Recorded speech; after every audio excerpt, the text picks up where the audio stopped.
દોસ્તો બધા. મારે ભૂપતભાઈ શેખવાભાઈ વર્તણી એન્જિનિયર સાહેબ આવ્યા છે એસીસી સિમેન્ટના.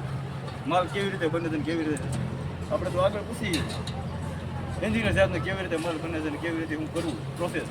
ઓકે, તો આપણે અત્યારે મેઇનલી સિમેન્ટની આપણે વાત કરીએ છીએ. તો બાંધકામ મટીરિયલની અંદર સિમેન્ટ અને લોખંડ એવી વસ્તુ હોય કે જ્યારે પણ પ્લાન્ટમાંથી અથવા તો ફેક્ટરીમાંથી જ્યારે નીકળતું હોય ત્યારે ઓછામાં ઓછા 100 પ્રકારના ટેસ્ટ થઈને આવતું હોય છે, બરાબર. હવે બીજી વસ્તુ પર આવીએ.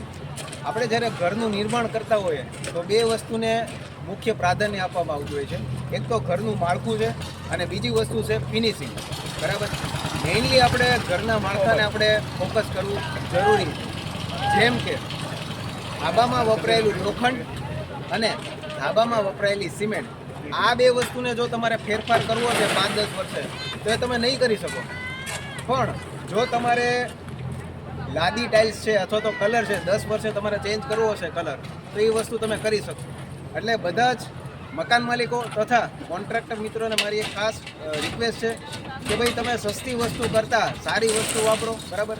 શ્રેષ્ઠ વસ્તુ વાપરો. ઘર વારંવાર નથી બનતું, એક જ વાર બને છે, બરાબર. બીજું કંઈ પ્રશ્ન હોય તો તમે પૂછી શકો. બીજો પ્રશ્ન એ છે કે આ ACC corporate JCB extra strong શા માટે કહેવામાં બરાબર છે. સરસ સવાલ પૂછ્યો છે, બરાબર. હવે આમાં કેવું છે કે ભાઈ ઘણા બધા પ્રકારની સિમેન્ટો આવતી હોય છે. જનરલી આપણા વાતાવરણને અનુકૂળની જો આપણે વાત કરીએ તો ઓપીસી સિમેન્ટ અને પીટીસી સિમેન્ટ હોય છે. ઓપીસીનું કામકાજ એવું છે કે ઓછા સમયની અંદર ઝડપથી તાકાત આપી દે, અને પીટીસીમાં એવું છે કે ભાઈ તાકાત તો આપે છે પણ ટકાઉપણું આપે છે, બરાબર. તો હવે કોન્ક્રીટ પ્લસની જો આપણે વાત કરીએ ને તો કોન્ક્રીટ પ્લસ આપણને તાકાત પણ આપે છે અને ટકાઉપણું પણ આપે છે. એટલે મજબૂતી અને ટકાઉ બે વસ્તુનો સમન્વય છે, એટલે ACC concrete plus extra strong કહેવામાં આવ્યું, બરાબર છે. એટલે એઝ અ એન્જિનિયર તરીકે વાત કરું ને તો મારે પણ પોતાનું જો ઘરનું ધાબું અથવા તો આરસીસી કામ કરવું હોય તો હું પાયાથી લઈ ચણતરમાં, આરસીસીના ધાબામાં, કોલમમાં, બીમમાં બધી જ જગ્યાએ હું કોન્ક્રીટ પ્લસનો ઉપયોગ કરું, બરાબર. આભાર.